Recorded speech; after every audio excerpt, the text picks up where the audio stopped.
Good morning everyone, কেমন আছো সবাই? নিশ্চয়ই খুব ভালো আছো, আমিও খুব ভালো আছি। চলে এসেছি নতুন একটা ভিডিও নিয়ে তোমাদের সামনে।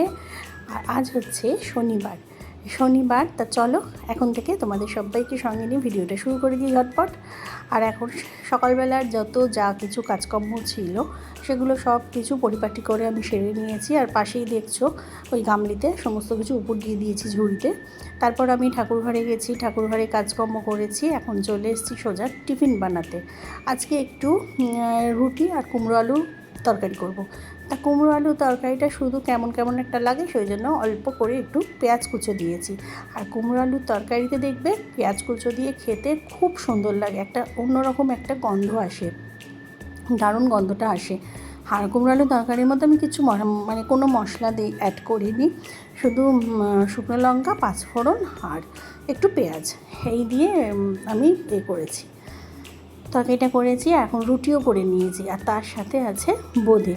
আর বোঁদেটা না মানে বেশ গরম গরম বোঁদে খেতে আমাদের বাড়িতে সবাই খুব ভালোবাসে। তাহলে আপু নিয়ে এসছে বাজার থেকে, কিন্তু আমি একটু গরম করে নিয়েছি। আর আজকে দুপুরবেলা মানে একদম এক পদে সহজ সাপটা রান্না হচ্ছে, আজকে হচ্ছে চিকেন বিরিয়ানি করব। তা এখন চিকেন বিরিয়ানির সেই প্রিপারেশান নিয়ে আমি তোমাদের সামনে চলে এসেছি। চলো আমি কীভাবে খুব শর্টকাটে বিরিয়ানি বানাই তোমাদের সাথে একবার শেয়ার করে দিই। তা প্রথমেই আমি চিকেনটাকে ভালো করে ধুয়ে নিয়েছি। ধুয়ে নিয়ে একটা গামলির মধ্যে চিকেনটাকে ভালো করে নিয়ে নিয়েছি, জল ঝরিয়ে। একটুও জল ছিল না আমার চিকেনের মধ্যে। আর তারপর তার মধ্যে দিয়ে দিয়েছি বেশ খানিকটা খোয়া ক্ষীরটাকে ওই গ্রেট দিয়ে আমি কুড়িয়ে নিয়েছি। একটু খোয়া ক্ষীর দিয়েছি। আর খোয়া ক্ষীরটা দিলে দেখবে মানে বিরিয়ানিতে চিকেনের মানে গ্রেভিটার মানে একটা আলাদা রকমের স্বাদ আসে। তা খোয়া ক্ষীর দেবার পরে তার মধ্যে আমি টক দই দিয়ে দিয়েছি। আর এখন দিচ্ছি হচ্ছে একটু আদা রসুন পেস্ট, রসুন পেস্ট। আদা আমি দিই না, তবে রসুন আমি খুব কম নিয়েছি, বিরিয়ানিতে রসুনের গন্ধটা তো ভালো লাগে না। তাই সেই জন্য রসুন আমি ওই ধরে রাখো 8টা থেকে 10টা কোয়া নিয়েছি। তা প্রথমে খোয়া ক্ষীর কুড়িয়ে দিলাম, তারপরে টক দই, তারপরে একটু রসুনের পেস্ট, তারপরে বেশ খানিকটা ঘি দিয়েছি, যেটা তোমাদের সাথে মানে দেখাতে পারিনি। তা ঘি দিয়েছি, আর দিলাম একটু লঙ্কার গুঁড়োটা দিলে কালারটাও ভালো আসে আর একটু মানে খেতে টেস্টি হয়। তবে খুব ঝাল দেবো না এর মধ্যে।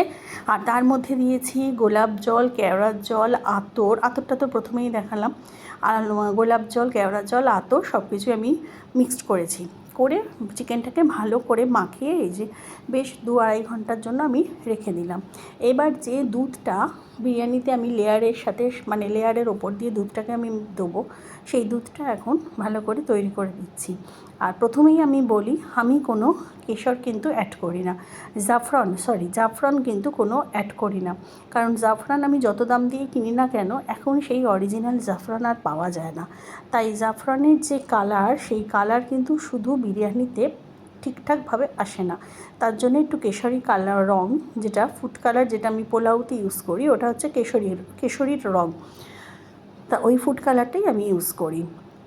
তা দুধটা প্রথমে গরম জলে ভালো করে গুলে নিলাম। নেবার পর এই দুধের মধ্যেও কিন্তু আমি কেওড়া জল, গোলাপ জল সব অ্যাড করছি। যেরকম বিরিয়ানির চিকেনটা মাখানোর সময় আমি কেওড়া জল, গোলাপ জল অ্যাড করেছি, সেটা তোমাদের সাথে দেখাইনি। আমি মুখে ভয়েস ওভার দেওয়ার সময় আমি বলে দিচ্ছি, কারণ দেখো সব কিছু দেখাতে গেলে তো ভিডিওটা অনেকটা লং হয়ে যাবে, আর অতটা দেখাতে গেলে তাই আমি মুখেই বলছি। কারণ এটা তো তোমরা সবাই জানো, চিকেনটা যখন ম্যারিনেট করতে হয় তখন মিঠা আতর, গোলাপ জল, কেওড়া জল সব কিছুই দিতে হয়। তা এখন দুধের মধ্যেও আমি সেই গোলাপ জল, কেওড়া জল সব কিছু দিয়ে এবার বেশ খানিকটা মিঠা আতর দিয়ে দিচ্ছি এর মধ্যে। আর এর মধ্যে দিয়েছি হচ্ছে একটু ফুড কালার, যেটা আমি দেখাইনি, কেশরির রং। ওই যে বললাম সব কিছু দেখাতে গেলে অনেকটা লং ডিস্টেন্স হয়ে যাবে। যখন আমি তোমার লেয়ারটা সাজাবো, তখন তোমরা কাপের মধ্যে যখন দুধটা দেবো আর কি, লেয়ারটা সাজানোর সময়, তখন তোমরা দেখতেই পাবে কালারটা, দুধের কালারটা দেখলেই বুঝতে পারবে। আর এখানে বেশ কতগুলো আলু নিয়ে নিয়েছি, জ্যোতি আলু। যে আলুগুলো প্রথমে আমি একটু হালকা করে সিদ্ধ করে নিয়েছি।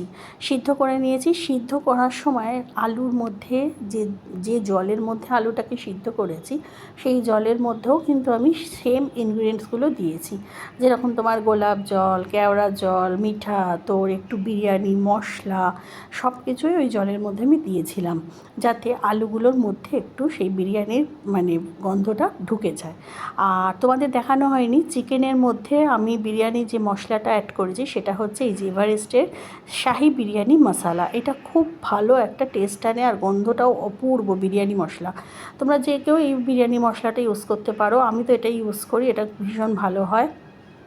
আর আলু যখন সিদ্ধ করবে তখনও এই বিরিয়ানি মশলাটা একটু দিয়ে দেবে। তা যাই হোক, এখন আলুটাকে সিদ্ধ করে জল ঝরিয়ে নিয়ে সেটা ছাঁকা তেলে ভালো করে ভেজে নিচ্ছি। ভেজে নিয়ে আমি আলাদা পাত্রের মধ্যে তুলে রেখেছি। আর এখন বেশ খানিকটা পেঁয়াজ আমি এখানে বেরেস্তা করছি। আর পুরো মানে বিরিয়ানির যে মাংসের যে প্রসেসিং পুরোটাই কিন্তু সাদা তেলে হবে। আর বিরিয়ানি এভারেস্টের এই যে শাহি বিরিয়ানি মশলা, এটাই কিন্তু নুন দেওয়া থাকে না, নুন মিষ্টি কিছুই দেওয়া থাকে না। তোমরা তোমাদের স্বাদ অনুযায়ী লবণটা আর চিনিটা কিন্তু অ্যাড করে নিও। তা আমি এই দেখলে বিরিয়ানি তোমার চিকেনটা করার সময় যে পেঁয়াজটা বেরেস্তা বানাচ্ছি সেই বেরেস্তার মধ্যে আমি নুন দিয়ে দিয়েছি। আর এই যে আমি এবার ওই গামলির মধ্যে যে চিকেনটা ম্যারিনেট করা ছিল সেটা এখন এই বেরেস্তার মধ্যে কড়ার মধ্যে দিয়ে দিলাম, ম্যারিনেট করা চিকেনটা নিয়ে বেশ। আর বিরিয়ানির চিকেন তো ওটা আর তোমার বেশি কষাতেও হয় না, এমনি 2-3 বার একটু কষা কষা করে তারপর জল ঢেলে দিলেই পুরো রেডি হয়ে যায় বিরিয়ানির চিকেনটা। আর ওদিকে আমি ভাতও করে নিয়েছি। আর ভাত করার সময়, ভাতটা দেখাইনি, ওটা তো তোমরা সবাই জানবে পারবে। আর ভাত করার সময় বেশ খানিকটা নুন অ্যাড করেছি, কারণ ভাতের মধ্যে নুনটা না ঢুকলে তো বিরিয়ানি খাওয়া যাবে না। যদিও তা ভাত আমার হয়ে গেছে, ভাত আমি মানে ঝুড়িতে ঢেলেও দিয়েছি। আর এখন চলে এসেছি যেটা সব থেকে আমার মানে বিরিয়ানির প্রসেসিংয়ে, এতটা বিরিয়ানির যে প্রসেসিং তার মধ্যে সব থেকে প্রিয় যে জায়গাটা সেটা হচ্ছে লেয়ার সাজানো। লেয়ার সাজাতে যে আমার কী ভালো লাগে। আমাকে বিরিয়ানির আগের যে প্রসেসগুলো সেগুলো যদি কেউ করে দেয় তাও ঠিক আছে, কিন্তু এই লেয়ার সাজানোটাতে যেন মনে হয় আমি একাই সাজাবো, আর কেউ যেন না সাজায়।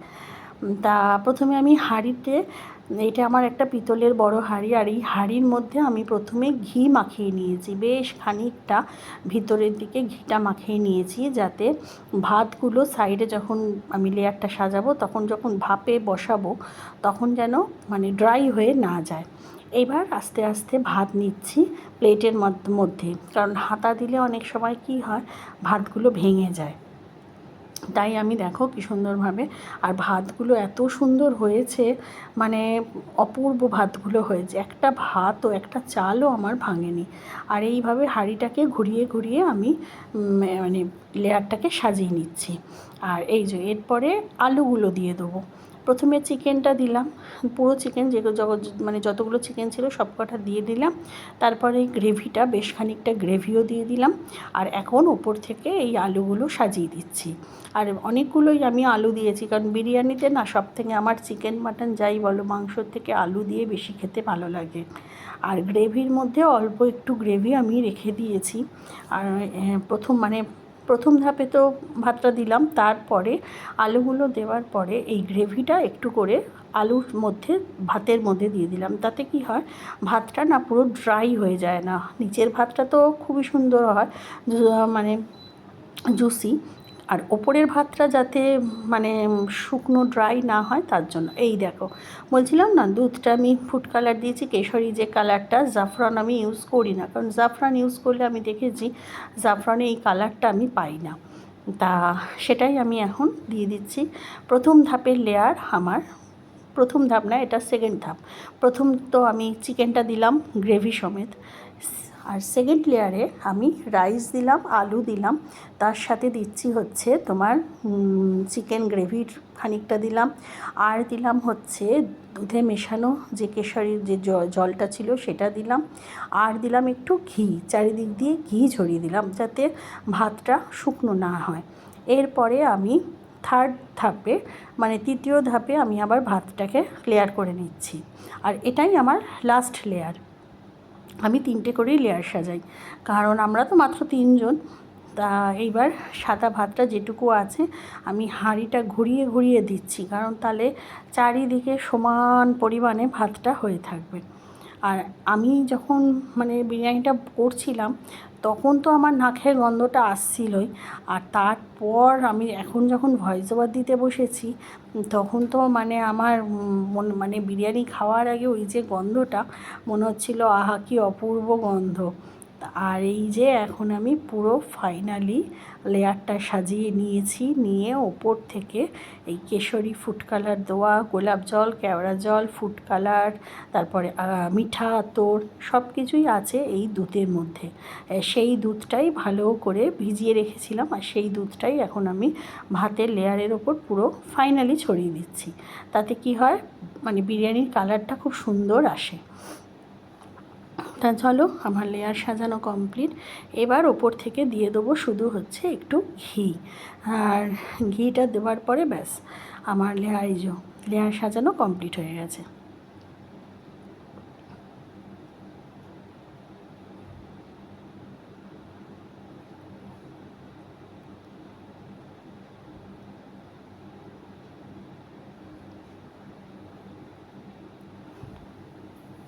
এবার হাঁড়ির মুখটা বন্ধ করে দেবো, আর ওপর থেকে আমার মনে হলো একটু মিঠা আতরও, কয়েক ফোঁটা মিঠা আতর ভাতের ওপরে ছড়িয়ে দিই। তা সেই ভাতের ওপরে অনেকে বেরেস্তা ছড়িয়ে দেয়, আমাদের বাড়িতে বেরেস্তাটা আবার পছন্দ করে না ভাতের ওপর ছড়াতে, সেই জন্য বেরেস্তাটা আমি আর দিই না।